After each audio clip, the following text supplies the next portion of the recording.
વડોદરા મનપાની નવી બોડી માટે ભાજપની સેન્સ પ્રક્રિયા। વડોદરામાં મેયર પદ માટે 3 દાવેદારો અજયકુમાર ડાબી, સમીર વાઘેલા અને ચેતન પરમાર રેસમાં છે। રોટેશન મુજબ અનુસૂચિત જાતિના ઉમેદવાર મેયર બનશે। ભાજપ કાર્યાલય પર સેન્સ માટે પહોંચ્યા નિરીક્ષક દુષ્યંત પંડ્યા, માયાબેન કોડનાની પહોંચ્યા। આ સાથે પ્રજ્ઞેશ બ્રહ્મભટ્ટ સેન્સ પ્રક્રિયા માટે પહોંચ્યા। મેયર ઉપરાંત ડેપ્યુટી મેયર, સ્ટેન્ડિંગ કમિટીના ચેરમેન માટે સેન્સ પ્રક્રિયા શરૂ છે। સ્ટેન્ડિંગ ચેરમેન માટે નીતિન ડોંગા, ભાણજી પટેલ રેસમાં છે। આ સાથે અજીત દજીત, શ્રીરંગ આયરે પણ રેસમાં છે। વર્ષાબેન વ્યાસ, શ્વેતાબેન ઉત્તેકર ડેપ્યુટી મેયરની રેસમાં।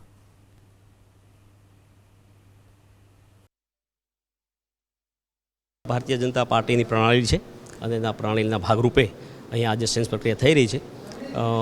મારું બહુ સ્પષ્ટ માનવું છે કે આ સેન્સ પ્રક્રિયામાં ભારતીય જનતા પાર્ટીના જે 69 ઉમેદવારો ચૂંટાયા છે, પાર્ટીએ જ એમને ટિકિટ આપી છે અને એટલા માટે હવે પાર્ટી જ જે નિર્ણય કરે એ જ સર્વમાન્ય હોવો જોઈએ। આજે સેન્સ પ્રક્રિયા માટે 3 નિરીક્ષક શ્રીઓ આવેલા છે।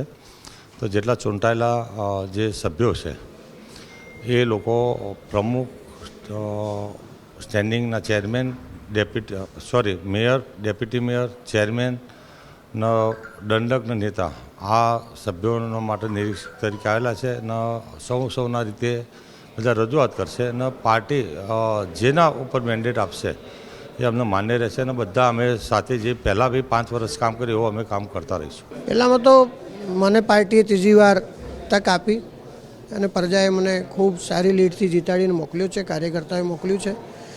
અને રહી વસ્તુ કે જવાબદારી, તો જવાબદારીનો નિર્ણય પાર્ટી યોગ્યતા અનુસાર કરતી હોય છે અને પાર્ટી જે નિર્ણય લે એ દરેક કાર્યકર્તા માટે સર્વમાન્ય હોય છે। ભારતીય જનતા પાર્ટી અમારા માતૃતુલ્ય છે અને હંમેશા પાર્ટીએ જ્યારે અમારા પર વિશ્વાસ રાખીને અમને પ્રતિનિધિત્વ સોંપ્યું છે ત્યારે ચોક્કસથી પાર્ટી હાઈકમાન્ડનો જે પણ નિર્ણય હશે એ જે પણ જવાબદારી સોંપશે એ હંમેશા જવાબદારીને ભાગરૂપે અમે કાર્યો કરતા રહ્યા છે અને આવનારા સમયની અંદર પણ જો પાર્ટી કોઈ જવાબદારી સોંપે છે તો ચોક્કસથી એ કાર્યો સંપૂર્ણપણે પૂરા થાય એ અમારા માધ્યમથી પ્રયત્ન રહેશે। મેં હંમેશા ગઈ ટર્મની અંદર પણ ખૂબ નિષ્ઠાથી, પ્રમાણિકતાથી કામ કર્યું છે અને એક વસ્તુ છે કે ભગવાન જે પણ મને આપે છે એમાં હંમેશા હું ખૂબ રાજી હોય છું, એટલે જે પણ જવાબદારી આપશે એ પૂરી નિષ્ઠાથી કરવા હું તૈયાર છું। કાર્યકર્તા તરીકે પાર્ટીમાં આપણી એક વિશેષ જવાબદારી હંમેશા રહી છે અને બીજી વાર કાઉન્સિલર બનવાની જવાબદારી તો મારા પર વિશ્વાસ મૂકીને જે સોંપી છે એ તો હું નિભાવીશ જ।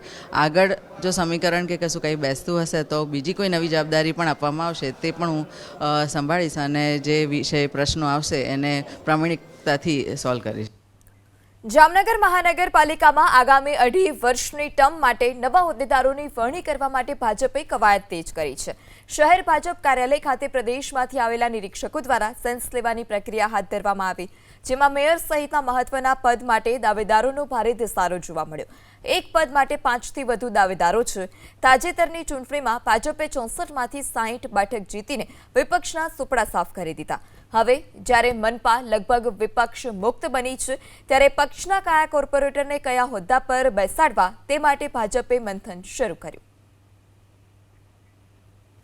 જામનગર મહાનગરપાલિકા ખાતે જે 5 મુખ્ય પદો હોય એના માટેની આજે અભિપ્રાય એટલે કે સેન્સની પ્રક્રિયા હાથ ધરવામાં આવી છે। એમાં આજરોજ જામનગર મહાનગર ખાતે ગૌતમભાઈ શાહ અને રાજુભાઈ પટેલ ઉમેદવારોને અને સંગઠનને આજે સાંભળવા માટે અહીં પધાર્યા છે। ખૂબ એવી પારદર્શક પ્રક્રિયા દ્વારા આ 5 પદ નક્કી થતા હોય છે, એટલે આજે ઉમેદવારોને સાંભળીને એમનો અભિપ્રાયો લઈ અને એક પેનલ અલગથી બનાવવામાં આવશે અને ત્યારબાદ આગળની પ્રક્રિયા પ્રદેશની સૂચના મુજબ હાથ ધરવામાં આવશે।